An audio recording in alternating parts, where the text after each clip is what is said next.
2 ਦਸੰਬਰ ਨੂੰ ਜੋ ਅਕਾਲ ਤਖਤ ਸਾਹਿਬ ਤੇ ਫੈਸਲਾ ਹੋਇਆ ਜੀ ਤੋਂ ਖਾਲਸਾ ਪੰਥ ਨੂੰ ਬੜੀ ਰਾਹਤ ਮਿਲੀ ਸੀ, ਉਹਦੇ ਉਲਟ ਚੱਲ ਰਹੇ ਨੇ। ਉਸ ਕਮੇਟੀ ਨੂੰ ਨਹੀਂ ਮੰਨਣਾ, ਉਸ ਕਮੇਟੀ ਦੇ ਵਿੱਚੋਂ ਬੰਦੇ ਜਿਹੜੇ ਆ ਲੈ ਕੇ ਆਪਦੀ ਕਮੇਟੀ ਬਣਾਉਣੀ।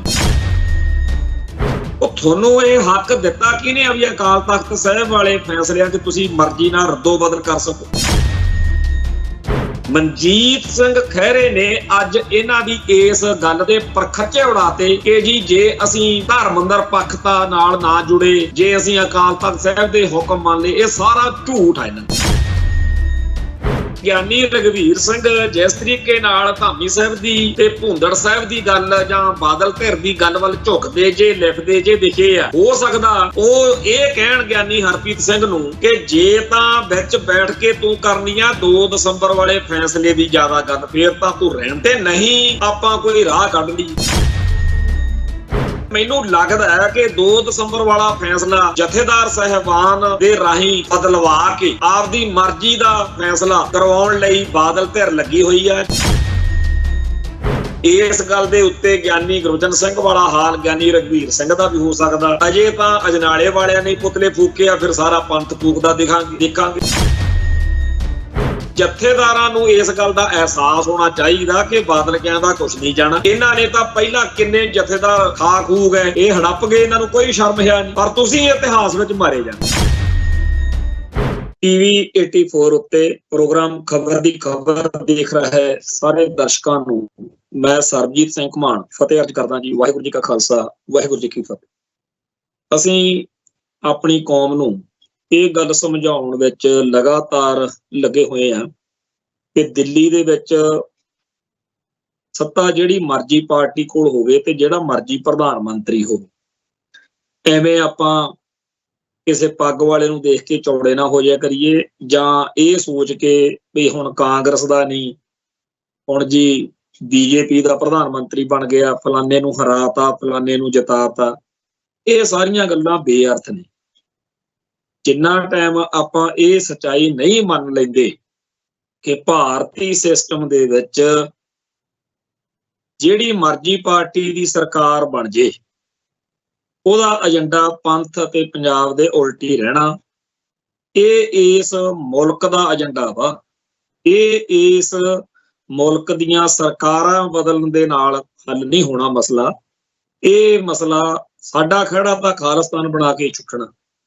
ਖਾਲਿਸਤਾਨ ਬਣਾਉਣ ਦੇ ਲਈ, ਖਾਲਿਸਤਾਨ ਦੇ ਝੰਡੇ ਚਲਾਉਣ ਦੇ ਲਈ ਰਣਨੀਤੀ ਤਹਿਤ ਕੋਈ ਵੀ ਕਦਮ ਚੁੱਕਣਾ ਹੋਰ ਗੱਲ ਆ, ਪਰ ਭਾਰਤੀ ਨਿਜ਼ਾਮ ਵਿੱਚ ਯਕੀਨ ਰੱਖਣਾ, ਭਾਰਤੀ ਨਿਜ਼ਾਮ ਦੇ ਸੋਹਲੇ ਗਾਉਣੇ, ਇਹ ਹੋਰ ਗੱਲ।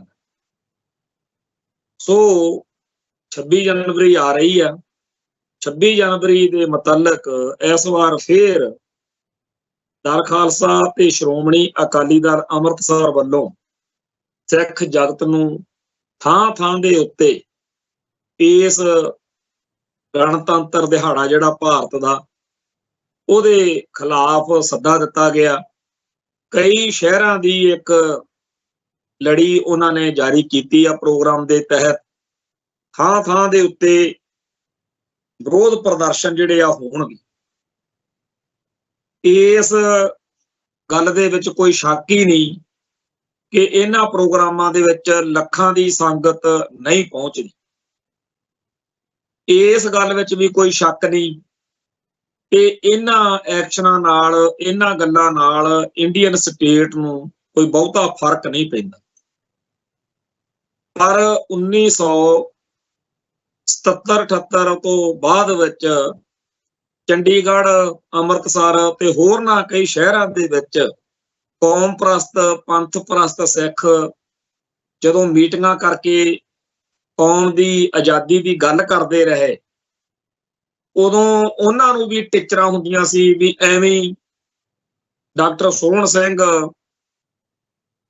ਐਵੇਂ ਲੋਕਾਂ ਦੇ ਘਰਾਂ 'ਚ ਬਹਿ ਕੇ ਉੱਥੇ ਲੱਗ ਜਾਂਦੇ ਆ ਵਾਈ ਨੋਟ ਖਾਲਿਸਤਾਨ, ਇਸ ਸਬਜੈਕਟ ਦੇ ਉੱਤੇ ਲੈਕਚਰ ਕਰਦੇ। ਡਾਕਟਰ ਸੋਹਣ ਸਿੰਘ ਨੇ ਇੱਕ ਗਰੁੱਪ ਬਣਾਇਆ ਹੁੰਦਾ ਸੀ, ਸਿੱਖ ਸੋਫਿਸਟੀਕੇਟਸ ਗਰੁੱਪ।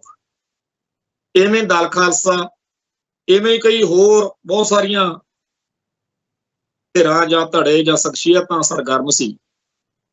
ਤੇ ਜਦੋਂ 1984 ਦੇ ਦਰਬਾਰ ਸਾਹਿਬ ਦੇ ਘੱਲੂ ਘਾਰੇ ਤੋਂ ਬਾਅਦ ਸਾਰੀ ਕੌਮ ਨੂੰ ਇਹ ਅਹਿਸਾਸ ਜਾਗਿਆ ਕਿ ਸਾਡਾ ਰਿਸ਼ਤਾ ਇਸ ਮੁਲਕ ਨਾਲੋਂ ਹੁਣ ਸਦਾ ਸਦਾ ਲਈ ਟੁੱਟ ਗਿਆ। ਫਿਰ ਖਾਲਿਸਤਾਨ ਦਾ ਸੰਘਰਸ਼ ਜਿਸ ਤਰੀਕੇ ਨਾਲ ਕੌਮ ਨੇ ਲੜਿਆ ਉਹ ਆਪਣੇ ਸਾਹਮਣੇ ਆ, ਤੇ ਹੁਣ ਏਜੰਡਾ ਜਿਹੜਾ ਉਹ ਹਰ ਇੱਕ ਸਿੱਖ ਨੂੰ ਪਤਾ। ਇਹ ਗੱਲ ਵੱਖਰੀ ਆ ਕਿ ਕਿਸੇ ਸ਼ਖਸੀਅਤ ਜਾਂ ਕਿਸੇ ਧਿਰ ਨੂੰ ਵੱਧ ਮੌਕਾ ਮਿਲ ਗਿਆ, ਕਿਸੇ ਨੂੰ ਘੱਟ ਮੌਕਾ ਮਿਲ ਗਿਆ, ਪਰ ਜਿਹੜੇ ਭਰਾ, ਜਿਹੜੀਆਂ ਜਥੇਬੰਦੀਆਂ ਖਾਲਿਸਤਾਨ ਦੇ ਏਜੰਡੇ ਨੂੰ ਲੈ ਕੇ ਸਰਗਰਮ ਨੇ, ਉਹ ਸਾਰੀਆਂ ਹੀ ਸਤਿਕਾਰਯੋਗ ਨੇ। ਤੇ ਇਹਨਾਂ ਦੇ ਪ੍ਰੋਗਰਾਮਾਂ ਦੇ ਨਾਲ ਅਸਹਿਮਤੀ ਰੱਖਣ ਵਾਲੇ, ਕੀੜੇ ਕੱਢਣ ਵਾਲੇ, ਮਜ਼ਾਕ ਉਡਾਉਣ ਵਾਲੇ ਵੀ ਐਵੇਂ ਹੀ ਸੈਮੀਨਾਰ ਜੇ ਕਰਦੇ ਫਿਰਦੇ ਆ, ਐਵੇਂ ਹੀ ਕਾਲੇ ਜਿਹੇ ਝੰਡੇ ਲੈ ਕੇ ਤੁਰੇ ਫਿਰਦੇ ਆ, ਐਵੇਂ ਹੀ ਸ਼ਹਿਰਾਂ 'ਚ ਤੇਲ ਫੂਕਦੇ ਫਿਰਦੇ ਆ, ਇਹਨਾਂ ਸਾਰੇ ਸਿੱਖਾਂ ਨੂੰ ਇੰਨੀ ਚਿੰਤਾ ਕਰਨ ਦੀ ਲੋੜ ਨਹੀਂ। ਤੁਸੀਂ ਜਿੰਨਾ ਮਰਜ਼ੀ ਪਿੱਟੀ ਜਾਓ, ਜਿੰਨਾ ਮਰਜ਼ੀ ਕਲਪੀ ਜਾਓ, ਜਿਹੜੇ ਸਿੱਖ ਖਾਲਿਸਤਾਨ ਦੇ ਰਾਹ ਤੁਰ ਪਏ ਨੇ, ਇਹਨਾਂ ਨੂੰ ਤੁਹਾਡੀਆਂ ਇਹਨਾਂ ਗੱਲਾਂ ਨਾਲ ਕੋਈ ਫਰਕ ਨਹੀਂ ਪੈਂਦਾ। ਜਦੋਂ ਇਤਿਹਾਸ ਲਿਖਿਆ ਜਾਊ ਉਦੋਂ ਜ਼ਿਕਰ ਇਹਨਾਂ ਦਾ ਹੀ ਆਉਣਾ ਕਿ ਜਦੋਂ ਖਾੜਕੂ ਸੰਘਰਸ਼ ਦੇ ਦੌਰ ਤੋਂ ਬਾਅਦ ਵਿੱਚ ਓਵਰਗਰਾਉਂਡ ਪੀਸਫੁਲ ਡੈਮੋਕ੍ਰੈਟਿਕ ਤਰੀਕੇ ਨਾਲ ਕੌਮ ਦੀ ਲੜਾਈ ਲੜੀ ਜਾ ਰਹੀ ਸੀ, ਉਦੋਂ ਆਹ ਸਿੱਖ ਜਿਹੜੇ ਸੀ, ਚਾਹੇ ਇਹਨਾਂ ਦੀ ਗਿਣਤੀ ਘੱਟ ਸੀ ਚਾਹੇ ਵੱਧ ਸੀ, ਇਹਨਾਂ ਨੇ ਗੱਲ ਨੂੰ ਜਿਉਂਦਾ ਰੱਖਿਆ। ਤੋ ਉਹਨਾਂ ਸਾਰਿਆਂ ਉੱਤੇ ਤਰਸ ਕਰਿਆ ਕਰੋ ਜਿਹੜੇ ਕੌਮ ਪ੍ਰਸਤ, ਪੰਥ ਪ੍ਰਸਤ ਖਾਲਿਸਤਾਨੀ ਸਿੱਖਾਂ ਦੇ ਮਜ਼ਾਕ ਉਡਾਉਂਦੇ ਆ, ਗੱਲਾਂ ਕਰਦੇ ਆ ਤੇ ਕਹਿੰਦੇ ਜੀ ਅਸੀਂ ਇਹਨਾਂ ਨੂੰ ਦੇਖਾਂਗੇ ਵੀ ਇਹ ਕਿਵੇਂ ਖਾਲਿਸਤਾਨ ਲੈ ਦੇਣਗੇ। ਮੈਨੂੰ ਚੇਤੇ ਆ ਜਾਂਦਾ ਕਿ ਖਾੜਕੂ ਸੰਘਰਸ਼ ਦੇ ਦਿਨਾਂ ਵਿੱਚ ਬਹੁਤ ਸਾਰੇ ਇਹੋ ਜਿਹੇ ਭਰਾ ਸੀ ਜਿਹੜੇ ਕਹਿੰਦੇ ਸੀ ਅਸੀਂ ਆਪਦੇ ਹਿੱਸੇ ਦੀ ਸੇਵਾ ਕਰਨੀ ਆ, ਅਸੀਂ ਕਦੋਂ ਦਾਅਵਾ ਕਰ ਰਹੇ ਹਾਂ ਕਿ ਅਸੀਂ ਹੀ ਲੈ ਕੇ ਦੇਵਾਂਗੇ, ਪਰ ਅਸੀਂ ਵੀ ਲੈਣ ਵਾਲਿਆਂ ਵਿੱਚ ਹਾਂ। ਸਾਡਾ ਇੰਨਾ ਹੀ ਜ਼ਿਕਰ ਆ ਜਾਵੇ ਕਿ ਹਾਂ ਇਹ ਭਾਰਤ ਮਾਤਾ ਦੀ ਜੈ ਜੈਕਾਰ ਕਰਨ ਵਾਲੇ ਨਹੀਂ ਸੀ, ਇਹ ਕਲਗੀਧਰ ਦੇ ਲਾਲ ਬਣੇ ਰਹੇ, ਇਹ ਮਾਤਾ ਦੇ ਮਾਲ ਨਹੀਂ ਸੀ। ਸੋ ਜਿਹੜੇ ਖਾਲਿਸਤਾਨ ਦੇ ਸੰਘਰਸ਼ ਨੂੰ ਸਮਰਪਿਤ ਭਰਾ, ਖਾਲਿਸਤਾਨ ਦੇ ਸੰਘਰਸ਼ ਨੂੰ ਅੱਗੇ ਤੋਰ ਰਹੇ ਨੇ, ਉਹਨਾਂ ਸਾਰਿਆਂ ਦਾ ਸਤਿਕਾਰ ਕਰਿਆ ਕਰੀਏ। ਜਿਹੜੇ ਸਿੱਖ ਹਿੰਦੁਸਤਾਨ ਜਿੰਦਾਬਾਦ ਕਹਿ ਕੇ ਭਾਰਤੀ ਨਿਜ਼ਾਮ ਨੂੰ ਮਜ਼ਬੂਤ ਕਰਦੇ ਆ, ਤੇ ਜਿਹੜਾ ਮਜ਼ਬੂਤ ਹੋਇਆ ਸਾਡੀ ਕੌਮ ਦੇ ਉੱਤੇ ਜ਼ੁਲਮ ਕਰਦਾ ਨਿਜ਼ਾਮ, ਉਹਨਾਂ ਦੀ ਗੱਲ ਕੀ ਕਰਨੀ ਤੇ ਕੀ ਕਰਾਉਣੀ। ਆਸ ਕਰਦੇ ਆ ਕਦੇ ਨਾ ਕਦੇ ਅੱਖਾਂ ਖੁੱਲਣਗੀਆਂ, ਕਦੇ ਨਾ ਕਦੇ ਚੇਤੇ ਆਊਗਾ ਵੀ ਸਾਡੀ ਕੌਮ ਗੁਲਾਮ ਆ ਤੇ ਅਸੀਂ ਵੀ ਖਾਲਿਸਤਾਨ ਦੇ ਰਾਹ ਤੁਰੀਏ। ਪਰ ਅੱਜ 26 ਜਨਵਰੀ ਦੇ ਸੰਬੰਧ ਵਿੱਚ ਜਿਹੜੇ ਪ੍ਰੋਗਰਾਮ ਦਲ ਖਾਲਸਾ ਨੇ, ਸ਼੍ਰੋਮਣੀ ਅਕਾਲੀ ਦਲ ਅੰਮ੍ਰਿਤਸਰ ਨੇ ਤੇ ਦੁਨੀਆ ਭਰ ਦੇ ਵਿੱਚ ਹੋਰ ਵੀ ਬਹੁਤ ਸਾਰੇ ਮੁਲਕਾਂ ਦੇ ਵਿੱਚ ਇਸ ਤਰੀਕੇ ਨਾਲ ਪ੍ਰੋਗਰਾਮ ਜਿਹੜੇ ਆ ਲੀਕੇ ਹੁੰਦੇ ਆ, ਸਾਰਿਆਂ ਦਾ ਸਿੱਖਾਂ ਦਾ ਧੰਨਵਾਦ, ਸਤਿਕਾਰ। ਅਗਲੀ ਜਿਹੜੀ ਗੱਲ ਇਹ ਹੈ ਕਿ ਦਿੱਲੀ ਦੇ ਵਿੱਚ ਬੀਜੇਪੀ ਦਾ ਲੀਡਰ ਕੋਈ ਪ੍ਰਵੇਸ਼ ਵਰਮਾ ਹੈ, ਉਹਨੇ ਕਿਹਾ ਵੀ 26 ਜਨਵਰੀ ਆਉਣ ਵਾਲੀ ਆ ਤੇ ਪੰਜਾਬੀਆਂ ਦੀਆਂ ਗੱਡੀਆਂ ਦਿੱਲੀ 'ਚ ਫਿਰਦੀਆਂ ਤੇ ਬੜਾ ਮਾੜਾ ਜੀ ਕੰਮ ਹੋ ਗਿਆ, ਇਹ ਬੰਦੇ ਬੜੇ ਖਤਰਨਾਕ ਨੇ ਤੇ ਇਹ ਜਿਹੜੇ ਦੇਸ਼ ਲਈ ਖਤਰਾ ਨੇ ਇਹ ਪੰਜਾਬ ਦੇ ਲੋਕ। ਇਹ ਗੱਲ ਕਹੀ ਆ ਬੀਜੇਪੀ ਦੇ ਲੀਡਰ ਪ੍ਰਵੇਸ਼ ਵਰਮਾ ਨੇ ਦਿੱਲੀ ਦੇ ਬਾਰੇ।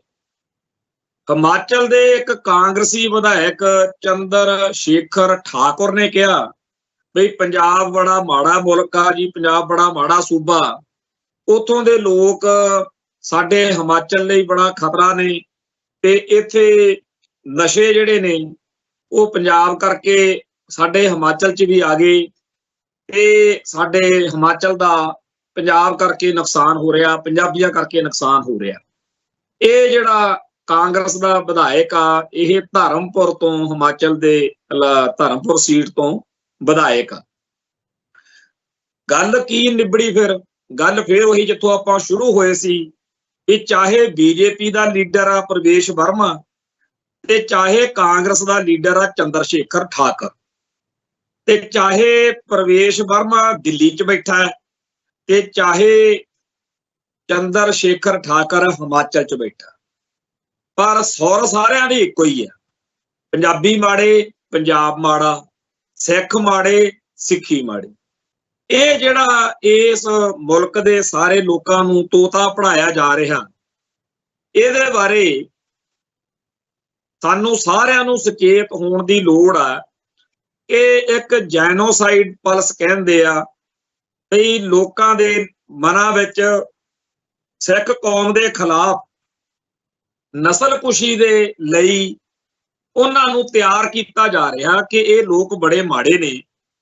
ਤੇ ਜਦੋਂ ਵੀ ਕਦੇ ਕੋਈ ਨਿੱਕੀ ਜੀ ਮਾਮੂਲੀ ਜੀ ਘਟਨਾ ਵਾਪਰਦੀ ਹੁੰਦੀ ਆ, ਉਹ ਵੀ ਵਪਰਾ ਲੈਂਦੇ ਆ ਅਗਲੇ, ਤਿਆਰੀ ਪਹਿਲਾਂ ਹੁੰਦੀ ਆ। ਇਸ ਮੁਲਕ ਦੇ ਵਿੱਚ ਇਸ ਤਰੀਕੇ ਨਾਲ ਪਹਿਲਾਂ ਬੜੀ ਵਾਰ ਹੋਇਆ, ਪੂਰੀ ਪਲੈਨਿੰਗ ਦੇ ਨਾਲ ਇੱਕ ਤਰਫਾ ਕਤਲੇਆਮ ਕਿਸੇ ਘੱਟ ਗਿਣਤੀ ਭਾਈਚਾਰੇ ਦਾ ਹੁੰਦਾ ਹੈ, ਫਿਰ ਕਹਿ ਦਿੰਦੇ ਆ ਜੀ ਦੰਗੇ ਹੋਏ ਸੀ। ਆ ਜਿਹੜਾ 1984 ਚ ਵਾਪਰਿਆ ਸਾਡੀ ਕੌਮ ਨਾਲ ਨਵੰਬਰ ਮਹੀਨੇ ਚ, ਉਹਦੇ ਬਾਰੇ ਵੀ ਹੁਣ ਸਭ ਨੂੰ ਪਤਾ ਕਿ ਇੰਦਰਾ ਗਾਂਧੀ ਪਹਿਲਾਂ ਹੀ ਪਲਾਨ ਕਰਦੀ ਫਿਰਦੀ ਸੀ, ਤੇ ਜੇ ਕਿਤੇ ਪੂਰੀ ਪਲੈਨਿੰਗ ਦੇ ਨਾਲ ਪੂਰੇ ਵਕਤ ਉੱਤੇ ਉਹ ਕੰਮ ਹੁੰਦਾ ਤਾਂ ਜ਼ਿਆਦਾ ਨੁਕਸਾਨ ਹੋਣਾ ਸੀ। ਉਹ ਗੱਲ ਕਿਸੇ ਤਰੀਕੇ ਨਾਲ ਸ਼ਹੀਦ ਸਤਵੰਤ ਸਿੰਘ, ਸ਼ਹੀਦ ਬੇਅੰਤ ਸਿੰਘ ਤੱਕ ਪਹੁੰਚ ਗਈ, ਤੇ ਉਹਨਾਂ ਨੇ ਸਮਾਂ ਵਿਚਾਰਿਆ ਤੇ ਮੌਕੇ ਸਿਰ ਕੰਮ ਕਰ ਦਿੱਤਾ। ਨਤੀਜਾ ਇਹ ਨਿਕਲਿਆ ਕਿ ਜਿਹੜਾ ਉਹਨਾਂ ਲੋਕਾਂ ਨੇ ਸਿੱਖਾਂ ਦੇ ਕਤਲੇਆਮ ਦਾ ਏਜੰਡਾ ਸੋਚਿਆ ਵਿਉਂਤਿਆ ਹੋਇਆ ਸੀ, ਉਹ ਪੂਰੀ ਤਰ੍ਹਾਂ ਅਜੇ ਤਿਆਰੀ ਨਹੀਂ ਸੀ। ਇਹ ਗੱਲ ਹੁਣ ਨੰਗੀ ਚਿੱਟੀ ਹੋ ਚੁੱਕੀ ਆ। ਇਹਦੇ ਸਬੂਤ, ਇਹਦੇ ਬਾਰੇ ਤੱਥ, ਇਹਦੇ ਵੇਰਵੇ ਹੁਣ ਆਮ ਜਨਤਕ ਹੋਏ ਹੋਏ ਨੇ। ਸੋ ਇਸੇ ਤਰੀਕੇ ਨਾਲ ਅੱਜ ਚਾਹੇ ਕੋਈ ਬੀਜੇਪੀ ਦਾ ਲੀਡਰ ਬੋਲਦਾ, ਚਾਹੇ ਕੋਈ ਕਾਂਗਰਸ ਦਾ, ਹੋਰ ਪਾਰਟੀਆਂ ਦੇ ਬਾਰੇ ਵੀ ਇਹ ਆਪਾਂ ਨੂੰ ਸਾਰਿਆਂ ਨੂੰ ਪਤਾ। ਇਹ ਜਿਹੜਾ ਸਾਰਾ ਕੁਝ ਚੱਲ ਰਿਹਾ, ਜਿਵੇਂ ਆਪਾਂ ਇਹ ਗੱਲ ਪਰਸੋਂ ਕੀਤੀ ਸੀ ਕਿ ਕਾਂਗਰਸ ਨੇ ਤਾਂ ਜ਼ੁਲਮ ਕੀਤਾ ਪੰਜਾਬ 'ਚ, ਤੇ ਭਾਈ ਖਾਲੜੇ ਵਾਲੀ ਫਿਲਮ ਬੀਜੇਪੀ ਕਾਹਤੋਂ ਰੋਕਦੀ ਫਿਰਦੀ ਹੈ। ਇਸੇ ਗੱਲ ਤੋਂ ਹੀ ਆਪਾਂ ਸਬਕ ਸਿੱਖ ਲਓ ਕਿ ਪਾਰਟੀਆਂ ਜਾਂ ਪਾਰਟੀਆਂ ਦੇ ਜਿਹੜੇ ਝੰਡੇ ਆ ਜਾਂ ਏਜੰਡੇ ਆ, ਜਾਂ ਉੱਥੇ ਜੀ ਹੁਣ ਕਾਂਗਰਸ ਦਾ ਪ੍ਰਧਾਨ ਮੰਤਰੀ ਨਹੀਂ, ਹੁਣ ਤਾਂ ਜੀ ਮੋਦੀ ਆ, ਮੋਦੀ ਨੂੰ ਲਾ ਕੇ ਕਿਸੇ ਹੋਰ ਨੂੰ ਬਣਾ ਲਓ, ਫਰਕ ਕੋਈ ਨਹੀਂ ਪੈਂਦਾ। ਇੱਥੋਂ ਤੱਕ ਕਿ ਜੇਕਰ ਕੋਈ ਪੱਗ ਬੰਨ ਕੇ, ਦਸਤਾਰ ਬੰਨ ਕੇ ਉੱਥੇ ਮੁੱਖ ਮੰਤਰੀ, ਪ੍ਰਧਾਨ ਮੰਤਰੀ ਬਣ ਜਾਵੇ ਤਾਂ ਵੀ ਕੋਈ ਫਰਕ ਨਹੀਂ ਪੈਂਦਾ। ਇਹ ਸਾਡੀ ਕੌਮ ਨੂੰ ਜਿੰਨੀ ਜਲਦੀ ਗੱਲ ਸਮਝ ਆ ਜਾਵੇ ਓਨਾ ਹੀ ਚੰਗਾ ਕਿ ਭਾਈ ਸਾਨੂੰ ਕਤਲ ਕਰਨ ਲਈ, ਸਾਡਾ ਸਮੂਲ ਨਾਸ਼ ਕਰਨ ਲਈ, ਸਾਡਾ ਬੀਜ ਨਾਸ਼ ਕਰਨ ਲਈ, ਸਾਡੀ ਨਸਲਕੁਸ਼ੀ ਲਈ, ਸਾਡੀ ਕੌਮ ਦਾ ਪੂਰੀ ਤਰ੍ਹਾਂ ਭੋਗ ਪਾਉਣ ਲਈ ਅਗਲੇ ਪੂਰੀ ਤਰ੍ਹਾਂ ਤਿਆਰ ਨੇ। ਉਹਨਾਂ ਦੇ ਦਿਲ ਦਿਮਾਗ ਵਿੱਚ ਦਿਨੋਂ ਦਿਨ ਨਿੱਕੀਆਂ ਵੱਡੀਆਂ ਗੱਲਾਂ ਨਾਲ ਨਫ਼ਰਤ ਤੇ ਜ਼ਹਿਰ ਜਿਹੜੀ ਆ ਉਹ ਭਰੀ ਜਾ ਰਹੀ ਆ। ਤੇ ਇਹ ਇਸ ਕਰਕੇ ਵੀ ਮਾਨਸਿਕ ਤੌਰ ਤੇ ਲੋਕਾਂ ਨੂੰ ਤਿਆਰ ਕਰਕੇ ਰੱਖੋ। ਹੁਣ ਆਮ ਕੋਈ ਬੰਦਾ ਕਿਸੇ ਤੁਰੇ ਜਾਂਦੇ ਬੰਦੇ ਨੂੰ ਚਪੇੜ ਵੀ ਨਹੀਂ ਮਾਰ ਸਕਦਾ, ਪਰ ਗਲਾਂ 'ਚ ਟਾਇਰ ਪਾਉਣ ਲਈ ਕਿਵੇਂ ਲੋਕ ਤਿਆਰ ਹੋ ਗਏ, ਕਿਵੇਂ ਹੋ ਸਕਦੇ ਆ? ਇਸ ਕਰਕੇ ਹੋ ਸਕਦੇ ਆ ਕਿ ਪਹਿਲਾਂ ਉਹਨਾਂ ਨੂੰ ਮਾਨਸਿਕ ਤੌਰ ਤੇ ਉਹਨਾਂ ਦੇ ਦਿਲ ਦਿਮਾਗ ਵਿੱਚ ਸਿੱਖਾਂ ਦੇ ਖਿਲਾਫ ਨਫ਼ਰਤ ਭਰਦੇ ਰਹੇ, ਇਹ ਬਹੁਤ ਮਾੜੇ ਆ, ਇਹ ਐਂ ਕਰਦੇ ਆ, ਇਹ ਉਹ ਕਰਦੇ ਆ। ਸੋ ਇਸ ਤਰੀਕੇ ਨਾਲ ਹੀ ਆ ਜਿਹੜੀ ਨਫ਼ਰਤ ਵਾ ਪ੍ਰਵੇਸ਼ ਵਰਮੇ ਵਰਗਿਆਂ ਰਾਹੀਂ, ਚੰਦਰ ਸ਼ੇਖਰ ਠਾਕੁਰ ਵਰਗਿਆਂ ਰਾਹੀਂ, ਕਾਂਗਰਸੀਆਂ ਰਾਹੀਂ, ਬੀਜੇਪੀ ਵਾਲਿਆਂ ਰਾਹੀਂ ਲੋਕਾਂ ਦੇ ਜਿਹੜਾ ਵਿੱਚ ਪ੍ਰਗਟ ਹੋ ਰਹੀ ਹੈ। ਜੇਕਰ ਅਸੀਂ ਨਾ ਸਮਝੇ ਤਾਂ ਸਾਡੇ ਨਾਲ ਮਾੜੀ ਵਾਪਰ ਸਕਦੀ ਆ। ਸੋ ਜਿਹੜੇ ਸਾਡੇ ਮਾਤਾ ਦਾ ਮਾਲ ਬਣ ਕੇ ਭਾਰਤ ਮਾਤਾ ਕੀ ਜੈ ਵਾਲੇ ਸਿੱਖ ਨੇ, ਉਹਨਾਂ ਨੂੰ ਬੇਨਤੀ ਹੈ ਬਈ ਐਵੇਂ ਨਾ ਰਗੜੇ ਜਾਇਓ। ਵੈਸੇ ਸਾਨੂੰ ਪਤਾ ਤੁਹਾਨੂੰ ਅਕਲ ਜਿਹੜੀ ਆ ਉਦੋਂ ਆਉਣੀ ਆ ਜਦੋਂ ਗਲੀ ਦੇ ਵਿੱਚੋਂ ਜਿਹਨੂੰ ਤੁਸੀਂ ਸਭ ਤੋਂ ਵੱਧ ਆਪਦਾ ਚਹੇਤਾ ਮੰਨਦੇ ਹੋ, ਉਹਦੇ ਨਿਆਣਿਆਂ ਨੇ, ਉਹਦੇ ਟੱਬਰ ਨੇ ਆ ਕੇ ਤੁਹਾਡੇ ਘਰ ਦੇ ਉੱਤੇ ਹਮਲਾ ਕੀਤਾ, ਤੁਹਾਡੇ ਗਲ 'ਚ ਟਾਇਰ ਪਾਇਆ ਤੇ ਤੁਹਾਡੇ ਬੱਚੀਆਂ ਨਾਲ ਬਦਸਲੂਕੀ, ਬਦਕਲਾਮੀ ਕੀਤੀ। ਉਦੋਂ ਜਦੋਂ ਜਾਨ ਨਿਕਲਣ ਲੱਗੀ ਉਦੋਂ ਜ਼ਰੂਰ ਚੇਤਾ ਆਊਗਾ ਕਿ ਅਸੀਂ ਪੰਥਕ ਤੇ ਖਾਲਿਸਤਾਨੀ ਸਿੱਖਾਂ ਨੂੰ ਐਵੇਂ ਭੰਡਦੇ ਨਿੰਦਦੇ ਰਹੇ, ਇਹਨਾਂ ਦੇ ਮਗਰ ਲੱਗ ਕੇ। ਇਹ ਲੋਕ ਬਹੁਤ ਜ਼ਿਆਦਾ ਨਫ਼ਰਤ, ਕੜੱਤਣ ਤੇ ਮਾੜੇ ਖਿਆਲਾਂ ਨਾਲ ਭਰੇ ਹੋਏ ਲੋਕ ਨੇ। ਇਹ ਤਾਂ ਭਾਰਤ ਦੇ ਮੂਲ ਵਾਸੀਆਂ ਨਾਲ ਜੋ ਕੁਝ ਕਰਦੇ ਆ, ਜਦੋਂ ਉਹ ਸਾਹਮਣੇ ਆਉਂਦਾ, ਅੱਜ ਸੋਸ਼ਲ ਮੀਡੀਆ ਦਾ ਜ਼ਮਾਨਾ, ਅੱਜ ਵੀ ਨਹੀਂ ਇਹਨਾਂ ਨੂੰ ਪਤਾ, ਨਾਲੇ ਹਾਲਾਂਕਿ ਇੰਟਰਨੈਸ਼ਨਲ ਲੈਵਲ ਤੇ ਜਲੂਸ ਨਿਕਲਦਾ। ਅੱਜ ਖਬਰ ਹੈ ਕੋਈ ਅਜਮੇਰ ਜ਼ਿਲ੍ਹੇ ਦੇ ਲਵੇਰਾ ਨਾਂ ਦੇ ਪਿੰਡ ਦੀ, ਰਾਜਸਥਾਨ ਦੀ, ਉੱਥੇ ਕਿਸੇ ਜਿਨ੍ਹਾਂ ਨੂੰ ਦਲਿਤ ਕਹਿੰਦੇ ਆ ਭਾਰਤ ਦੇ ਮੂਲ ਵਾਸੀ, ਵਿਆਹ ਸੀਗਾ ਤੇ ਉੱਥੇ ਵਿਆਹ ਮੌਕੇ ਧਮਕੀਆਂ ਦਿੱਤੀਆਂ ਗਈਆਂ। ਜਿਹੜੇ ਨੌਜਵਾਨ ਦਾ ਵਿਆਹ ਸੀ ਵੀ ਜੇ ਤੂੰ ਘੋੜੀ ਤੇ ਚੜਿਆ, ਦੇਖੋ ਇਸ ਭਾਰਤ ਵਿੱਚ ਕਿਸੇ ਨੂੰ ਕਹਿੰਦੇ ਆ ਵੀ ਤੂੰ ਜੁੱਤੀ ਨਹੀਂ ਪਾਉਣੀ, ਕਿਸੇ ਨੂੰ ਕਹਿੰਦੇ ਆ ਤੂੰ ਸਿਰ ਤੇ ਸਿਰ ਨਹੀਂ ਢੱਕਣਾ, ਕੱਪੜਾ ਨਹੀਂ ਰੱਖ ਸਕਦਾ, ਕਿਸੇ ਨੂੰ ਕਹਿੰਦੇ ਆ ਤੂੰ ਐਨਕ ਲਾਈ ਆ, ਕਿਸੇ ਨੂੰ ਕਹਿੰਦੇ ਆ ਤੂੰ ਮੁੱਛਾਂ ਕਿਉਂ ਰੱਖੀਆਂ। ਸੋ ਇਸ ਮੁਲਕ ਦੇ ਵਿੱਚ ਜਿੱਥੇ ਜਾਤ ਆਧਾਰਿਤ ਸਿੱਧੀ ਡਿਸਕ੍ਰਿਮੀਨੇਸ਼ਨ, ਵਿਤਕਰਾ, ਜ਼ੁਲਮ ਹੁੰਦਾ, ਤੇ ਜਿੱਥੇ ਇਹ ਕਿਹਾ ਜਾਂਦਾ ਵੀ ਇਹ ਧਰਮ ਆ, ਇਹ ਤਾਂ ਜੀ ਧਰਮ ਦੇ ਅਨੁਸਾਰ ਹੋ ਰਿਹਾ ਨਾ ਜੀ, ਇਹ ਤਾਂ ਜੀ ਫਿਰ ਬ੍ਰਾਹਮਣਵਾਦ, ਮਨੂ ਸਿਮਰਤੀ ਵਿੱਚ ਦਰਜਾ ਗੱਲਾਂ ਜੀ, ਕੀ ਕਰੀਏ। ਇਸ ਮੁਲਕ ਦੇ ਉੱਤੇ ਸਾਡੇ ਬੰਦਿਆਂ ਨੂੰ ਕਿਹਾ ਜਾ ਰਿਹਾ ਕਿ ਇਹਦਾ ਪ੍ਰਾਊਡ ਕਰੋ। ਇਹ ਸਾਡੇ ਸਿੱਖ ਫਲਸਫੇ ਦੇ ਨਾਲ ਬਿਲਕੁਲ ਉਲਟ ਗੱਲਾਂ ਨੇ। ਸਾਨੂੰ ਤਾਂ ਸਰਬੱਤ ਦਾ ਭਲਾ ਸਿਖਾਇਆ ਗਿਆ, ਸਾਨੂੰ ਤਾਂ ਸਾਰੀ ਜਿਹੜੀ ਮਨੁੱਖਤਾ, ਉਹਦਾ ਅਦਬ, ਪਿਆਰ, ਸਤਿਕਾਰ ਸਿਖਾਇਆ ਗਿਆ। ਸਾਨੂੰ ਨਫ਼ਰਤ ਦਾ ਪਾਠ ਨਹੀਂ ਪੜਾਇਆ ਗਿਆ।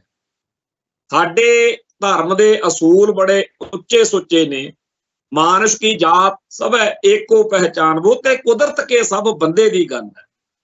ਤੋ ਸਾਨੂੰ ਸਰਬੱਤ ਦਾ ਭਲਾ ਮੰਗਣ ਵਾਲਿਆਂ ਨੂੰ ਇਸ ਗੱਲ ਦੀ ਬੜੀ ਤਕਲੀਫ ਆ ਕਿ ਇੱਕ ਤਾਂ ਇਹ ਜਿਹੜੇ ਜਿਨ੍ਹਾਂ ਨੂੰ ਦਲਿਤ ਕਹਿੰਦੇ ਆ, ਇਹ ਵੀ ਨਹੀਂ ਸੁਧਰਦੇ, ਇਹ ਵੀ ਇਸੇ ਭਾਰਤ ਮਾਤਾ ਕੀ ਜੈ ਕਹਿ ਕੇ ਇਹਨਾਂ ਬ੍ਰਾਹਮਣਵਾਦੀਆਂ ਤੋਂ ਜੁੱਤੀਆਂ ਖਾਂਦੇ ਆ।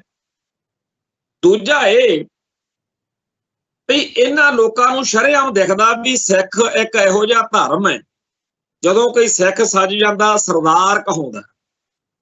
ਜਿਹੜੇ ਬ੍ਰਾਹਮਣਵਾਦ ਦੇ ਸਤਾਏ ਹੋਏ ਲੋਕ ਸੀ, ਉਹਨਾਂ ਨੇ ਹੀ ਗੁਰੂ ਘਰ ਨੂੰ ਧਾਰਨ ਕੀਤਾ, ਗੁਰੂ ਦੀ ਮੱਤ ਨੂੰ ਧਾਰਨ ਕੀਤਾ, ਸਿੱਖ ਸਜੇ, ਸਿੰਘ ਸਜੇ, ਤੇ ਉਹਨਾਂ ਸਾਰਿਆਂ ਨੂੰ ਅੱਜ ਸਰਦਾਰੀਆਂ ਮਿਲੀਆਂ ਹੋਈਆਂ।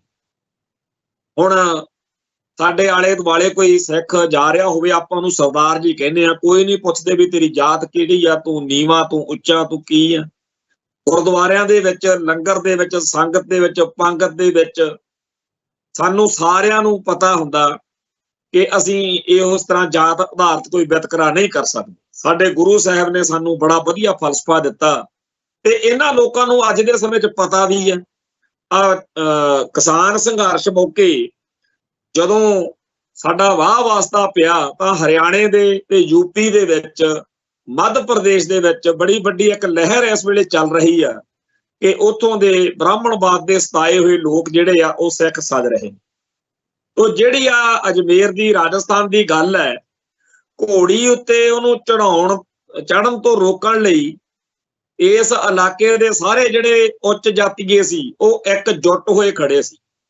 400 ਪੁਲਿਸ ਕਰਮਚਾਰੀ ਲਾਉਣਾ ਪਿਆ, ਤੇ ਰਸਮ ਜਿਹੜੀ ਆ ਉਹ ਪੂਰੀ ਕਰਨ ਦੇ ਲਈ ਇਸ ਘਟਨਾ ਦੀਆਂ ਫੋਟੋਆਂ ਜਦੋਂ ਸੋਸ਼ਲ ਮੀਡੀਆ ਤੇ ਆਈਆਂ, ਤਾਂ ਇਹ ਗੱਲ ਮਨ ਵਿੱਚ ਆਈ ਕਿ ਅੱਜ ਤਾਂ ਤੁਸੀਂ 400-500 ਪੁਲਿਸ ਵਾਲਾ ਲਾ ਕੇ ਉੱਥੇ ਘੋੜੀ ਤੇ ਚੜਾ ਕੇ ਉਹਦੀ ਰਸਮ ਪੂਰੀ ਕਰਵਾਤੀ, ਤੇ ਇਸ ਤੋਂ ਬਾਅਦ ਉਹਨੇ ਉਸੇ ਇਲਾਕੇ 'ਚ ਰਹਿਣਾ, ਉਹਨੇ ਇਹਨਾਂ ਪਿੰਡਾਂ 'ਚ ਰਹਿਣਾ, ਤੇ ਪਤਾ ਨਹੀਂ ਕਦੋਂ ਕਿੱਥੇ ਹੰਕਾਰੇ ਹੋਏ ਕਿਸੇ ਨੇ ਉਹਦੇ ਨਾਲ ਮਾੜਾ ਕਰ ਦੇਣਾ। ਤੋ ਇਸ ਮੁਲਕ ਦੇ ਵਿੱਚ ਆਹ ਭਾਣੇ ਵਾਪਰਦੇ। ਮੈਨੂੰ ਯਾਦ ਹੈ 1987 ਦੀ 86-87 ਦੀ ਗੱਲ ਆ ਇਹ। ਉਦੋਂ ਇੱਕ ਰਾਣੀ ਰੂਪ ਕੁੰਵਰ ਦਾ ਨਾਂ ਚੱਲਿਆ ਸੀ ਰਾਜਸਥਾਨ ਦੇ ਵਿੱਚ। ਉਹਦਾ ਘਰ ਵਾਲਾ ਮਰ ਗਿਆ ਕੁੜੀ ਦਾ, ਉਹਨੂੰ ਪਤਾ ਨਹੀਂ ਕੀ ਖੇਹ ਸੁਆਹ ਖਿਲਾਤਾ ਇਹਨਾਂ ਨੇ, ਤੇ ਉਹਨੂੰ ਉੱਤੇ ਬਿਠਾ ਕੇ ਉਹਦੇ ਗੋਦ ਵਿੱਚ ਪਤੀ ਦਾ ਸਿਰ ਰੱਖ ਕੇ ਉਹਨੂੰ ਜਿਉਂਦੀ ਨੂੰ ਵਿਚਾਰੀ ਨੂੰ ਅੱਗ ਲਾਤੀ। ਉਹ ਫਿਰ ਰੌਲਾ ਪੈ ਗਿਆ ਵੀ ਸਤੀ ਹੋ ਗਈ ਜੀ, ਕਹਿੰਦੇ ਸਤੀ ਮਾਤਾ ਹੋ ਗਈ। ਇਸੇ ਤਰੀਕੇ ਨਾਲ ਇਸ ਭਾਰਤ ਵਿੱਚ ਇਸ ਤੋਂ ਪਹਿਲਾਂ ਹਜ਼ਾਰਾਂ ਔਰਤਾਂ ਨੂੰ ਆਪਦੇ ਘਰ ਵਾਲੇ ਦੇ ਨਾਲ ਸਾੜਿਆ ਜਾਂਦਾ ਰਿਹਾ। ਸਾਡੇ ਗੁਰੂ ਪਾਤਸ਼ਾਹ ਨੇ ਇਸ ਜ਼ੁਲਮ ਦੇ ਖਿਲਾਫ ਲੋਕਾਂ ਨੂੰ ਲਾਮਬੰਦ ਕੀਤਾ ਤੇ ਅੱਜ ਸਦੀਆਂ ਬਾਅਦ ਵੀ ਇਹਨਾਂ ਲੋਕਾਂ ਨੂੰ, ਇਸ ਭਾਰਤੀ ਲੋਕਾਂ ਨੂੰ ਇਹ ਚੀਜ਼ਾਂ ਅੱਜ ਵੀ ਕਰਦਿਆਂ ਦੇਖ ਕੇ ਸ਼ਰਮ ਆਉਂਦੀ ਹੈ ਸਾਨੂੰ। ਸੋ ਐਵੇਂ ਨਹੀਂ ਇਸ ਮੁਲਕ ਦੇ ਕੋਲੋਂ ਖਹਿੜਾ ਛਡਾਉਣ ਨੂੰ ਸਿੱਖ ਫਿਰਦੇ। ਇਹ ਬੜਾ ਪਾਪੀਆਂ ਦਾ, ਕੁਕਰਮੀਆਂ ਦਾ, ਅਖਲਾਕਹੀਣ ਲੋਕਾਂ ਦਾ ਮੁਲਕ ਜਿਹੜਾ ਹੈ ਉਹ ਸਾਬਤ ਜਦੋਂ ਹੁੰਦਾ, ਉਦੋਂ ਦਿਲ ਨੂੰ ਆਉਂਦਾ ਕਿ ਸਾਡੇ ਕੋਲੇ ਇੰਨਾ ਅਮੀਰ ਫਲਸਫਾ ਹੈ, ਸਾਡੇ ਧਰਮ ਨੇ ਕਿਵੇਂ ਸਾਨੂੰ ਇੱਕ ਸੱਚੇ ਸੁੱਚੇ ਅਖਲਾਕ ਨਾਲ ਭਰਿਆ ਤੇ ਕਿੱਥੇ ਆਹ ਲੋਕ ਨੇ। ਸੋ ਜਿਹੜਾ ਕਿਹਾ ਜਾਂਦਾ ਹੈ ਕਿ ਜੀ ਤੁਸੀਂ ਇੰਜ ਕਰ ਲਓ, ਉਂਝ ਕਰ ਲਓ, ਇਸ ਮੁਲਕ ਦੇ ਨਾਲ ਰਹਿਣ ਦੇ ਕੋਈ ਰਾਹ ਲੱਭ ਲਓ, ਔਖਾ। ਖਾਸ ਤੌਰ ਦੇ ਉੱਤੇ 1947 ਮੌਕੇ ਸਾਡੇ ਆਗੂਆਂ ਨੇ ਇਹ ਫੈਸਲਾ ਕਰਕੇ ਆ ਜਿਹੜੇ 35-40 ਸਾਲ ਇਹਨਾਂ ਨਾਲ ਕੱਢੇ 1984 ਤੋਂ ਪਹਿਲਾਂ, ਉਦੋਂ ਇਹਨਾਂ ਨੂੰ ਪੂਰਾ ਮੌਕਾ ਸੀ। ਜੇ ਕੋਈ ਹੋਰ ਕੌਮ ਹੁੰਦੀ, ਉਹ ਕਹਿੰਦੇ ਵੀ ਜਦੋਂ ਸਾਡੇ ਜੁੱਤੀਆਂ ਪੈਂਦੀਆਂ ਸੀ ਉਦੋਂ ਸਿੱਖਾਂ ਨੇ ਜੋ ਕੁਝ ਸਾਡੇ ਲਈ ਕੀਤਾ, ਅਸੀਂ ਤਾਂ ਇਹੋ ਜਿਹਾ ਵਿਹਾਰ ਕਰੀਏ ਕਿ ਸਾਰੀ ਦੁਨੀਆ ਕਹਿਆ ਕਰੇ ਕਿ ਦੇਖੋ ਜਦੋਂ ਹਿੰਦੂ ਭਾਈਚਾਰੇ ਉੱਤੇ ਜ਼ੁਲਮ ਹੋਇਆ ਸੀ ਤਾਂ ਸਿੱਖ ਧਰਮ ਨੇ ਇਹਨਾਂ ਦੀ ਬਾਹ ਫੜੀ ਸੀ, ਤੇ ਹੁਣ ਜਦੋਂ ਇਹਨਾਂ ਕੋਲੇ ਰਾਜ ਸੱਤਾ ਆਈ ਆ ਤਾਂ ਇਹਨਾਂ ਨੇ ਵੀ ਕੋਈ ਕਸਰ ਨਹੀਂ ਛੱਡੀ, ਬੜੇ ਅਹਿਸਾਨਮੰਦ ਹੋ ਕੇ ਕੰਮ ਕੀਤਾ। ਪਰ ਨਹੀਂ, ਇਹਨਾਂ ਨੇ ਅਕਿਰਤ ਘਣਤਾ ਦਿਖਾਈ, ਬੇਈਮਾਨੀ ਦਿਖਾਈ, ਤੇ ਜੋ ਸਾਡੇ ਧਰਮ ਨਾਲ ਵਾਪਰਿਆ, ਸਾਡੇ ਧਰਮ ਅਸਥਾਨਾਂ ਨਾਲ ਵਾਪਰਿਆ, ਸਾਡੇ ਲੋਕਾਂ ਨਾਲ ਵਾਪਰਿਆ, ਉਹ ਸਭ ਦੇ ਸਾਹਮਣੇ। ਤੋ ਇਸ ਮਾਹੌਲ ਦੇ ਵਿੱਚ ਜਿਹੜੇ ਸਾਡੀ ਕੌਮ ਦੇ ਖਾਸ ਤੌਰ ਤੇ ਅਕਾਲੀ ਭਰਾ ਸਾਡੇ, ਉਹ ਪਿਛਲੇ 35, 40, 50 ਸਾਲ ਤੋਂ ਸਾਨੂੰ ਇਸੇ ਗੱਲ 'ਚ ਲੱਗੇ ਹੋਏ ਨੇ ਕਿ ਨਹੀਂ ਜੀ, ਆਪਾਂ ਇਸੇ ਮੁਲਕ ਦੇ ਅੰਦਰ ਰਹਿੰਦਿਆਂ ਹੋਇਆਂ ਅਸੀਂ ਮੋਡਰੇਟ ਹਾਂ, ਤੇ ਮੋਡਰੇਟ ਹੋਣ ਦਾ ਅਰਥ ਬਣਾ ਲਿਆ ਵੀ ਅਸੀਂ ਸੈਕੂਲਰ ਹਾਂ। ਹੁਣ ਰੌਲਾ ਪਾਈ ਫਿਰਦੇ ਆ, ਉਧਰੋਂ ਤਾਂ 2 ਦਸੰਬਰ ਨੂੰ ਅਕਾਲ ਤਖਤ ਸਾਹਿਬ ਤੋਂ ਹੁਕਮ ਹੋ ਗਿਆ ਕਿ ਭਾਈ ਨਵਾਂ ਅਕਾਲੀ ਦਲ ਬਣਾਓ, ਤੁਸੀਂ ਤਾਂ ਯੋਗ ਹੀ ਨਹੀਂ। ਤੇ ਅਗਲਿਆਂ ਨੇ ਕੀ ਕੀਤਾ ਵੀ ਉਸ ਸਾਰੇ ਹੁਕਮ ਨੂੰ ਚੈਲੰਜ ਕਰਕੇ ਇੱਕ ਆਪਦੀ ਕਮੇਟੀ ਬਣਾ ਲਈ ਤੇ ਉਦੋਂ ਭਰਤੀ ਸ਼ੁਰੂ ਕਰਵਾ ਲਈ। ਹਾਲਾਂਕਿ ਬਾਦਲ ਦਲ ਦੇ ਬਹੁਤੇ ਆਗੂ ਸਹਿਮਤ ਨਹੀਂ ਹੈ। ਜਿਹੜੇ ਮੀਟਿੰਗ ਰੱਖੀ ਸੀ ਉਹਦੇ 'ਚ ਮਸਾਂ ਹੀ 45 ਕਹਿੰਦੇ 145 ਵਿੱਚੋਂ 45 ਮੈਂਬਰ ਉੱਥੇ ਪਹੁੰਚੇ ਸ਼੍ਰੋਮਣੀ ਕਮੇਟੀ ਦੇ ਚੰਡੀਗੜ੍ਹ, ਤੇ ਕਹਿੰਦੇ ਆ ਜੀ ਅਸੀਂ ਹੁਣ ਭਰਤੀ ਸ਼ੁਰੂ ਕਰਤੀ। ਜਦੋਂ ਵਿਵਾਦ ਵਧਿਆ, ਜਦੋਂ ਥਾਂ ਤੇ ਲੋਕ ਇਸ ਭਰਤੀ ਦੇ ਖਿਲਾਫ ਸਰਗਰਮ ਹੁੰਦੇ ਦਿਖੇ, ਫਿਰ ਰਾਤ ਇੱਕ ਨਵਾਂ ਸੱਪ ਕੱਢਤਾ। ਕਹਿੰਦੇ ਜੀ ਅਸੀਂ ਗੁਰਪ੍ਰਤਾਪ ਸਿੰਘ ਵਡਾਲਾ, ਜਿਹੜਾ ਅਕਾਲ ਤਖਤ ਸਾਹਿਬ ਵਾਲੀ ਕਮੇਟੀ ਦੇ ਵਿੱਚ ਜਿਹਦਾ ਨਾਂ ਪਾਇਆ ਗਿਆ ਕਿਉਂਕਿ ਉਹ ਬਾਗੀ ਸਮਝੇ ਜਾਂਦੇ ਅਕਾਲੀਆਂ ਦਾ ਇੱਕ ਜ਼ਿੰਮੇਵਾਰ ਮੋਢੀ ਚਿਹਰਾ ਹੈ, ਉਹਨੂੰ ਕਹਿੰਦੇ ਅਸੀਂ ਆਪਦੇ ਵਾਲੀ ਕਮੇਟੀ 'ਚ ਪਾ ਲੈਂਦੇ ਹਾਂ। ਉਹ ਤੁਹਾਨੂੰ ਇਹ ਹੱਕ ਦਿੱਤਾ ਕਿਹਨੇ ਆ ਵੀ ਅਕਾਲ ਤਖਤ ਸਾਹਿਬ ਵਾਲੇ ਫੈਸਲਿਆਂ 'ਚ ਤੁਸੀਂ ਮਰਜ਼ੀ ਨਾਲ ਰੱਦੋ ਬਦਲ ਕਰ ਸਕੋ। ਫਿਰ ਇੱਕ ਨਵਾਂ ਅੱਜ ਹੋਰ ਇਹਨਾਂ ਨੇ ਸ਼ੁਰਲੀ ਛੱਡੀ। ਕਹਿੰਦੇ ਜੀ ਬੀਬੀ ਸਤਵੰਤ ਕੌਰ, ਜਿਹੜੇ ਕਿ ਸ਼ਹੀਦ ਭਾਈ ਅਮਰੀਕ ਸਿੰਘ, ਸਾਡੀ ਕੌਮ ਦੇ ਹੀਰੋ, ਸੰਤ ਗਿਆਨੀ ਕਰਤਾਰ ਸਿੰਘ ਜੀ ਖਾਲਸਾ ਭਿੰਡਰਾਂ ਵਾਲਿਆਂ ਦੇ ਸਪੁੱਤਰ, ਤੇ 1984 ਨੂੰ ਸ਼ਹੀਦ ਹੋਏ, ਫੈਡਰੇਸ਼ਨ ਦੇ ਆਗੂ ਸੀ ਸਾਡੇ। ਭਾਈ ਅਮਰੀਕ ਸਿੰਘ ਦੀ ਬੇਟੀ ਹੈ ਬੀਬੀ ਸਤਵੰਤ ਕੌਰ। ਕਹਿੰਦੇ ਜੀ ਜੇ ਸ਼੍ਰੋਮਣੀ ਕਮੇਟੀ ਦੀ ਮੁਲਾਜ਼ਮ ਹੈਗੇ ਆ ਉਹ, ਜੇ ਉਧਰੋਂ ਮੁਲਾਜ਼ਮ ਛੱਡ ਕੇ ਅਕਾਲੀ ਦਲ ਜੁਆਇਨ ਕਰਕੇ ਫਿਰ ਉਹ ਭਰਤੀ ਕਰਵਾਉਣੀ ਚਾਹਣ ਤਾਂ ਉਹ ਵੀ ਬੇਸ਼ੱਕ ਦੀ ਆ ਜਾਣ।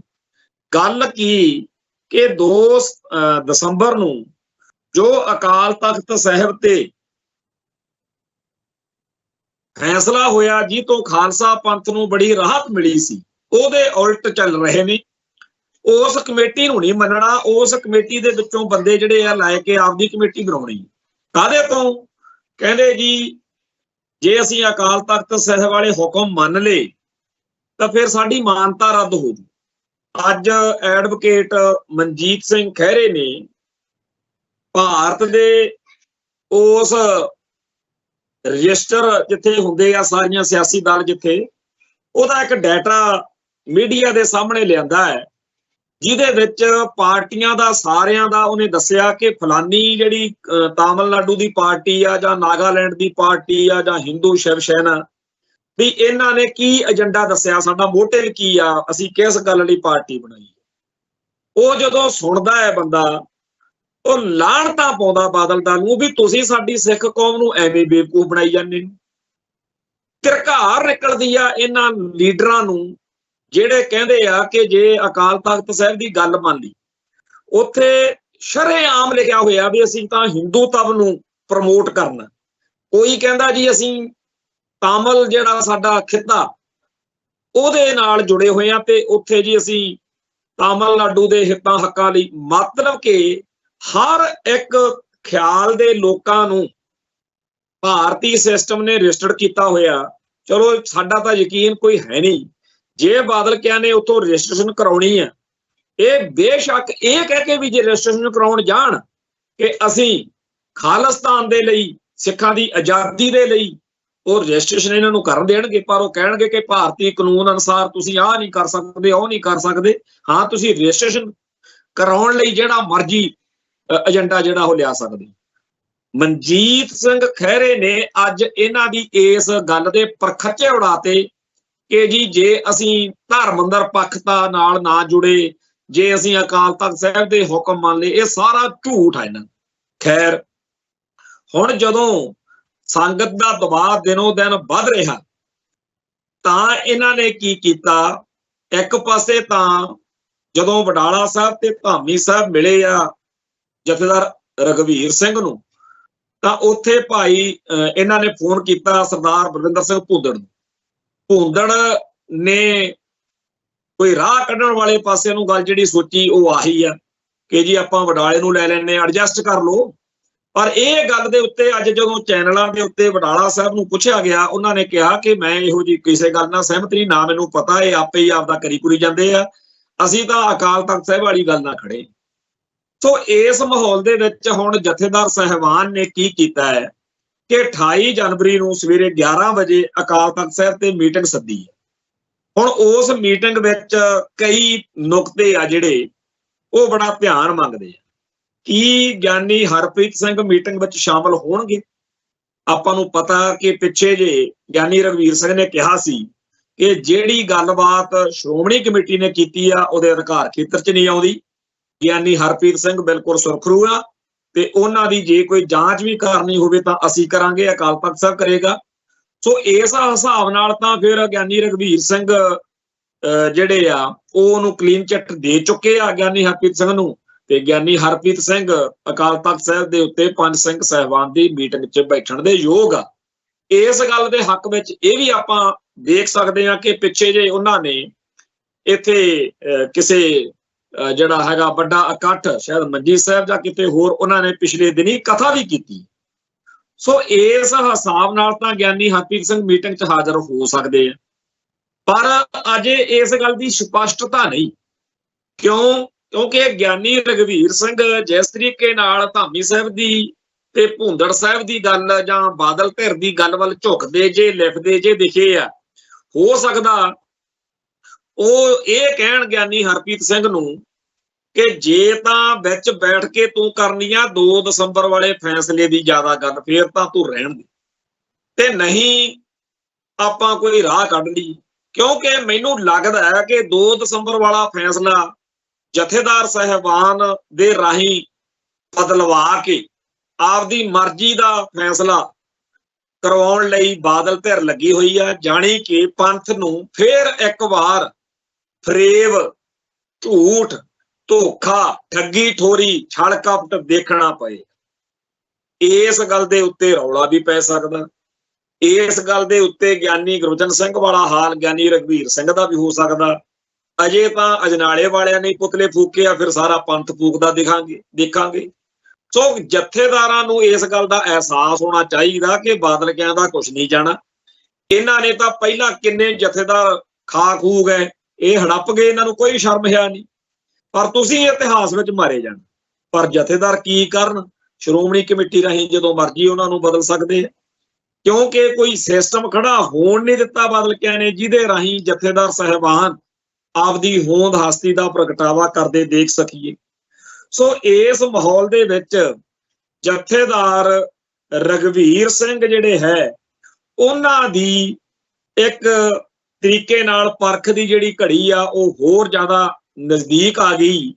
ਤੇ ਇਹਦੇ ਨਾਲ ਜਦੋਂ ਇਹ ਖਬਰ ਆਈ ਅੱਜ ਕਿ 28 ਜਨਵਰੀ ਨੂੰ ਪੰਜ ਸਿੰਘ ਸਾਹਿਬਾਨ ਦੀ ਮੀਟਿੰਗ ਹੋਣੀ ਹੈ, ਨਾਲ ਦੀ ਨਾਲ ਇੱਕ ਹੋਰ ਖਬਰ ਚਰਚਾ 'ਚ ਆ ਗਈ ਕਿ ਜੀ ਜਥੇਦਾਰ ਰਘਵੀਰ ਸਿੰਘ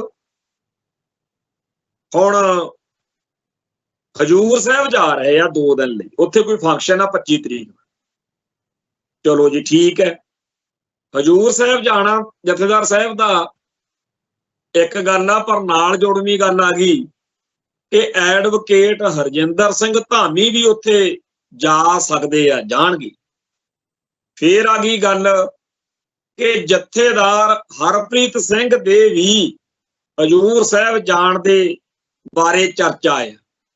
ਜੇਕਰ ਇਹਨਾਂ ਸਾਰਿਆਂ ਨੇ ਉੱਥੇ ਇਕੱਠੇ ਹੋਣਾ ਤਾਂ ਸੁਭਾਵਕ ਆ ਕਿ ਕੋਈ ਹੋਰ ਵੀ ਅਹਿਮ ਬਾਦਲ ਧਿਰ ਦਾ ਉੱਥੇ ਆਗੂ ਕਿਸੇ ਤਰੀਕੇ ਨਾਲ ਪਹੁੰਚੇ ਤੇ ਉੱਥੇ ਬਹਿ ਕੇ ਇਸ ਗੱਲ ਦਾ ਨਿਪਟਾਰਾ ਕਰ ਲਿਆ ਜਾਵੇ ਕਿ ਆਪਾਂ 26 ਨੂੰ ਉੱਥੇ ਪਹੁੰਚਣਾ, 25 ਨੂੰ ਪ੍ਰੋਗਰਾਮ ਆ ਉੱਥੇ ਤੇ 26 ਨੂੰ ਵਾਪਸ ਆ ਜਾਣਗੇ ਅੰਮ੍ਰਿਤਸਰ ਤੇ ਆ ਕੇ ਫਿਰ ਇੱਥੇ ਜਿਹੜੀ ਖਿਚੜੀ ਪੱਕੀ ਹੋਊਗੀ ਉੱਥੇ ਹਜੂਰ ਸਾਹਿਬ ਮੀਟਿੰਗ 'ਚ ਇੱਥੇ ਆ ਕੇ ਉਹ ਸੰਗਤਾਂ ਨੂੰ ਦੱਸ ਦੇਣਗੇ। ਸੋ ਮੈਨੂੰ ਇਹ ਜਾਪਦਾ ਕਿ ਗਿਆਨੀ ਹਰਪ੍ਰੀਤ ਸਿੰਘ ਨੂੰ ਮਨਾਉਣ ਦੇ ਪਹਿਲਾਂ ਤਾਂ ਯਤਨ ਕਰਨਗੇ ਕਿ ਭਾਈ ਤੂੰ ਵੀ ਸਾਡੀ ਬੋਲੀ ਬੋਲ। ਪੰਥ ਦਾ ਕੀ ਹੈ, ਪੰਥ ਨੂੰ ਤਾਂ ਜਦੋਂ ਆਪਾਂ ਕਹਿ ਦਿਆਂਗੇ ਕਿ ਜੀ ਆਪਾਂ ਬਾਦਲ ਦਾ ਵਾਕਿਆ ਹੀ ਉਹਦੀ ਮਾਨਤਾ ਰੱਦ ਹੋ ਸਕਦੀ ਹੈ ਜੀ ਤੇ ਉਹ ਆਪਾਂ ਉਹਦੀ ਗੱਲ ਬਣਾ ਲਾਂਗੇ। ਤੇ ਜੇਕਰ ਗਿਆਨੀ ਹਰਪ੍ਰੀਤ ਸਿੰਘ ਇਸ ਗੱਲ ਤੇ ਨਾ ਮੰਨੇ, ਅੜੇ ਰਹਿ ਤੇ ਜੇਕਰ ਗੱਲ ਵੱਧਦੀ ਦਿਖੀ ਤਾਂ ਹੋ ਸਕਦਾ ਗਿਆਨੀ ਰਘਵੀਰ ਸਿੰਘ ਜਿਹੜੇ ਆ ਉਹ ਬੇਵਾਸਤੇ ਲਾਚਾਰੀ ਦਿਖਾ ਕੇ ਬਾਦਲਕਿਆਂ ਨੂੰ ਮਨਾ ਲੈਣ। ਸੋ ਆਉਣ ਵਾਲੇ ਦਿਨਾਂ ਦੇ ਵਿੱਚ ਜਥੇਦਾਰ ਸਾਹਿਬ ਤੇ ਬਾਦਲ ਧਿਰ ਤੇ ਜਿਹੜੇ ਬਾਗੀ ਅਕਾਲੀ ਨੇ ਇਹਨਾਂ ਕਰਕੇ ਅਜੇ ਖਲਜਗਣ ਜਿਹੜਾ ਹੈ, ਸੰਕਟ ਜਿਹੜਾ ਹੈ, ਸੰਤਾਪ ਜਿਹੜਾ ਹੈ ਉਹ ਬਰਕਰਾਰ ਰਹੇਗਾ। 28 ਤਰੀਕ ਦੇ ਬਾਰੇ ਵੀ ਹੁਣ ਕੋਈ ਬਹੁਤੀ ਚੰਗੀ ਹੋਪ ਜਾਂ ਆਸ ਵਾਲੀ ਗੱਲ ਦਿਖਦੀ ਨਹੀਂ। ਜਥੇਦਾਰਾਂ ਨੇ ਜੇਕਰ ਉਸ ਦਿਨ ਦ੍ਰਿੜਤਾ ਦਿਖਾਈ ਹੁੰਦੀ ਰਘਵੀਰ ਸਿੰਘ ਜੀ ਨੇ, ਜਿੱਦਣ ਇਹਨਾਂ ਨੂੰ ਕੱਲਿਆਂ ਨੂੰ ਮਿਲ ਕੇ ਉਹਨਾਂ ਨੇ ਕਿਹਾ ਕਿ ਜੀ ਸਾਨੂੰ ਦਿਨ ਵਧਾ ਦਿਓ, 3 ਤੋਂ 3 ਦਿਨ ਦਿੱਤੇ ਸੀ ਜਿਹੜੇ, ਉਹ ਜੇ ਨਾ ਮੰਨਦੇ ਜਾਂ ਜਦੋਂ ਬਾਅਦ ਵਿੱਚ ਕਿਹਾ ਕਿ ਜੀ ਆਹ ਕਾਗਜ਼ ਦੇਖ ਲਓ, ਜੇ ਅਸੀਂ ਅਕਾਲ ਤਖਤ ਸਾਹਿਬ ਵਾਲੀ ਕਮੇਟੀ ਮੰਨ ਲਈ ਮਾਰੇ ਜਾਵਾਂਗੇ ਤਾਂ ਇਹ ਸ਼ਾਇਦ ਖਦਸ਼ੇ ਨਾ ਉੱਠਦੇ। ਪਰ ਹੁਣ ਖਦਸ਼ੇ ਸਾਰਿਆਂ ਨੂੰ ਹੀ ਹੈ ਕਿ ਪਤਾ ਨਹੀਂ ਗੱਲ ਕਿੱਧਰ ਨੂੰ ਜਾਣੀ ਹੈ। ਸੋ ਜਿਹੜੀ ਤਿਕੜਮਬਾਜ਼ੀ ਦੇ ਨਾਲ ਕਿ ਐਡਜਸਟਮੈਂਟ ਕਰ ਲਓ ਜੀ ਬਡਾਲੇ ਨੂੰ, ਐ ਕਰ ਲਓ, ਉਹ ਕਰ ਲਓ, ਇਹ ਜਿਹੜਾ ਸਾਰਾ ਕੁਝ ਚੱਲ ਰਿਹਾ ਇਹ ਬੜਾ ਕੌਮ ਨੂੰ ਤੰਗ ਕਰਨ ਵਾਲਾ। ਤੋ ਇਸ ਸੰਬੰਧ ਵਿੱਚ ਜਦੋਂ ਪੈਰ ਪੈਰ ਦੇ ਉੱਤੇ, ਕਦਮ ਕਦਮ ਦੇ ਉੱਤੇ, ਮਿੰਟ ਮਿੰਟ ਦੇ ਉੱਤੇ ਨਵੀਂ ਡਿਵੈਲਪਮੈਂਟ ਹੋ ਰਹੀ ਆ, ਇਸ ਮਾਹੌਲ ਦੇ ਵਿੱਚ ਕਿਸੇ ਵੀ ਗੱਲ ਦੀ ਗਾਰੰਟੀ ਦੇਣੀ ਕਿ ਜੀ ਇੰਜ ਹੋਏਗਾ, ਇਹ ਕਿਸੇ ਦੇ ਬਸ ਦਾ ਰੋਗ ਰਿਹਾ ਨਹੀਂ। ਪਹਿਲਾਂ ਸੁਣਦੇ ਹੁੰਦੇ ਸੀ ਕਿ ਅਕਾਲ ਤਖਤ ਸਾਹਿਬ ਦਾ ਜਥੇਦਾਰ ਕਿਹਨੂੰ ਲਾਉਣਾ, ਕਦੋਂ ਲਾਉਣਾ, ਉਹ ਜੀ ਜਾਂ ਤਾਂ ਰੱਬ ਨੂੰ ਪਤਾ ਹੁੰਦਾ ਜਾਂ ਬਾਦਲ ਨੂੰ। ਪਰ ਆ ਜਿਹੜਾ ਹੋਣ ਵਾਲਾ ਹਾਲ ਆ ਇਹ ਉਹਦੇ ਨਾਲੋਂ ਵੀ ਜ਼ਿਆਦਾ ਖਤਰਨਾਕ। ਇਸ ਮਾਹੌਲ ਵਿੱਚ ਸਾਰੇ ਸੰਸਾਰ ਦਾ ਸਿੱਖ ਸੰਤਾਪ ਭੋਗ ਰਿਹਾ। ਆ ਸਾਡੇ ਸਾਹਮਣੇ ਲੰਡਨ ਤੋਂ ਇੱਕ ਖਬਰ ਆ, ਫੈਡਰੇਸ਼ਨ ਆਫ ਸਿੱਖ ਆਰਗੇਨਾਈਜੇਸ਼ਨ ਵੱਲੋਂ ਇਹ ਕਿਹਾ ਗਿਆ ਕਿ ਜਿਹੜੇ ਇੰਗਲੈਂਡ ਦੇ ਸਾਰੇ ਉੱਥੋਂ ਦੇ ਗੁਰਦੁਆਰਾ ਸਾਹਿਬਾਨ ਨੇ UK ਦੇ, ਉਹਨਾਂ ਨੇ ਇਹ ਫੈਸਲਾ ਕਰ ਲਿਆ ਕਿ ਜਿਹੜੇ ਅਕਾਲ ਤਖਤ ਸਾਹਿਬ ਦੇ ਹੁਕਮਾਂ ਦੀ ਉਲੰਘਣਾ ਕਰਨ ਵਾਲੇ ਅਕਾਲੀ ਆਗੂ UK 'ਚ ਜੇ ਆਏ ਤਾਂ ਉਹਨਾਂ ਦਾ ਵਿਰੋਧ ਹੋਏਗਾ। ਸੁਭਾਵਕ ਗੱਲ ਆ, ਇਸ ਗੱਲ ਦਾ ਅਸਰ ਭਾਰਤ ਵਿੱਚ, ਪੰਜਾਬ ਵਿੱਚ ਵੀ ਹੋਏਗਾ ਤੇ ਇਹ ਗੱਲ ਫਿਰ ਉਵੇਂ ਦੀ ਬਣੂਗੀ ਜਿਵੇਂ ਬਰਗਾੜੀ ਬਾਈਬਲ ਕਾਂਡ ਤੋਂ ਬਾਅਦ ਥਾਂ ਥਾਂ ਤੇ ਬਾਦਲ ਦਲ ਨੂੰ ਸੰਗਤਾਂ ਦਾ ਜਿਹੜਾ ਵਿਰੋਧ ਆ ਉਹ ਉਦੋਂ ਝੱਲਣਾ ਪਿਆ।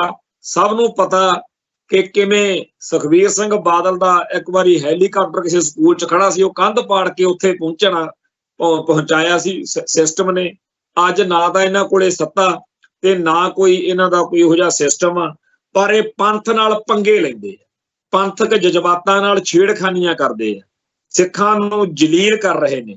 ਤੇ ਲਗਾਤਾਰ 2 ਦਸੰਬਰ ਵਾਲੇ ਉਹਨਾਂ ਹੁਕਮਾਂ ਨੂੰ ਜਿਨ੍ਹਾਂ ਤੋਂ ਭਾਵੇਂ ਖਾਲਸਾ ਪੰਥ ਦੇ ਇੱਕ ਹਿੱਸੇ ਨੂੰ ਪੂਰੀ ਤਸੱਲੀ ਨਹੀਂ ਸੀ, ਪਰ ਫਿਰ ਵੀ ਸਿੱਖ ਜਗਤ ਦੇ ਬਹੁਤ ਵੱਡੇ ਹਿੱਸੇ ਨੂੰ ਆਸ ਵੱਝੀ ਸੀ ਕਿ ਸ਼ਾਇਦ ਹੁਣ ਕੋਈ ਹੱਲ ਨਿਕਲੇ।